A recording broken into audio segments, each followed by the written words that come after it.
Absolutely. The military industrial complex is something I've talked a lot about on this show, and I know you're a believer in that. Can you give us kind of your, I guess, when somebody asks you, "Hey James, what's the military industrial complex mean to you?" Give us that answer. I wouldn't want to overthink it. I think it is precisely what it says on the label there. It is a conglomeration of military and industrial interests, which of course means not only corporate, but also there's the governmental side of it. And again, the best thing about that phrase, military industrial complex, is that it was not coined by some crazy kooky internet conspiracy theorist. It was coined by Eisenhower on his way out the door in 1960, warning about the creation of a military industrial complex. So it's not that easy to dismiss when you have a literal president on his way out the door warning, ringing the alarm bell about the creation of this special interest that was at that time, over 50, 60, 70 years ago, Yeah, was yeah. already starting to take over the US government. How much further along has that gone in the intervening 70 years? And here's just one tiny, tiny little example of that. Reading up on the B-2 strike that just happened at the three Iranian nuclear sites, you learn that, Yeah. of course, it was the U.S. that had to strike the Fordo nuclear site in particular because it's carved into the side of a mountain deep underground. The only country on Earth with the bunker buster bombs that could reach Fordo is the United States. The only country on Earth that has the B-2 bombers that could transport bombs of that size was the United States. And as it turns out, the particular munitions, and I don't remember the exact ordnance, number that they designed it, but the particular bunker buster bombs that they used for that were specifically designed for Fordo. So, one can imagine if you specifically design a weapon for one specific particular target, at some point, sometime in the next 5, 10, 20, 30 years, at some point that those munitions, you're going to find a reason to drop them on that particular target. And That's that's just one interesting. example of many. And obviously, a bunker busting bomb that's specifically designed for Fordo and for that place, that's not something that can get whipped up in weeks. So this really kind of leads to my next question, Actually, which is, sorry, before your next question, let me just yeah, tie in one other thread to this because we've okay, talked about the military industrial conglomeration of these corporate and governmental interests.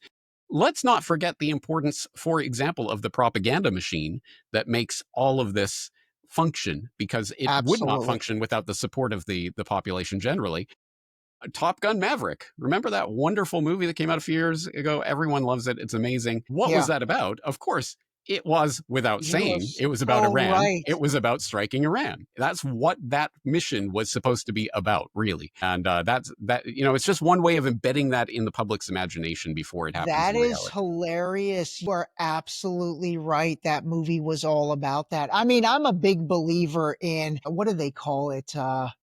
My gosh, I'm blanking on the term. The way they Predictive the programming. create yeah, predictive programming. There you go. I mean, I'm a huge believer in that, and I look at so many, even on Netflix. I think of last year or the year before, Leave the World Behind movie, where Mm. all of the sudden there were cyber outages and all that stuff. Like, I do believe in that. Do you think they do that to lessen the shock of something, or do they do that to get people ready for it? It's because it all seems to be a subconscious thing.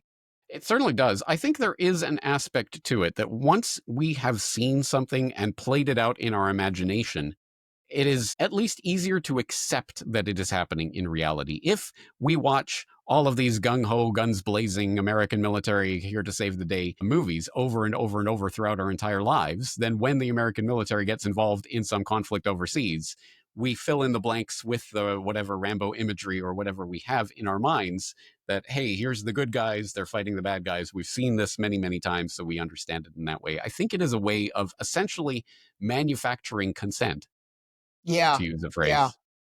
No, I do know that phrase, and I absolutely love that phrase. I think that's Noam Chomsky, and I forget his co-writer, but Herman, really, Edward Herman, I yes, think. Edward Herman. You're exactly right. But yeah, it really is, and honestly, I mean, I said it at the beginning of the show, and I'll say it again. People like yourself, people like Whitney Webb. I consider you guys the base layer of really exposing so much of this stuff, whether it's all the things you've talked about in terms, your stuff on 9/11 is some of the best, and just helping people understand, what the Patriot Act, what it really did. And I almost feel like I really feel like we're about to potentially repeat a 20-year cycle, and it seems like geopolitics, and it seems like false flags, and quite frankly tomfoolery or fuckery, if you want to call it that. It seems like they have these 20-year cycles, and all of a sudden people are ready for it again. I think oh man, that's crazy. Want the full truth? Watch the full Deep Shallow Dive interview next. And hit subscribe if you're done with talking points and ready for clarity.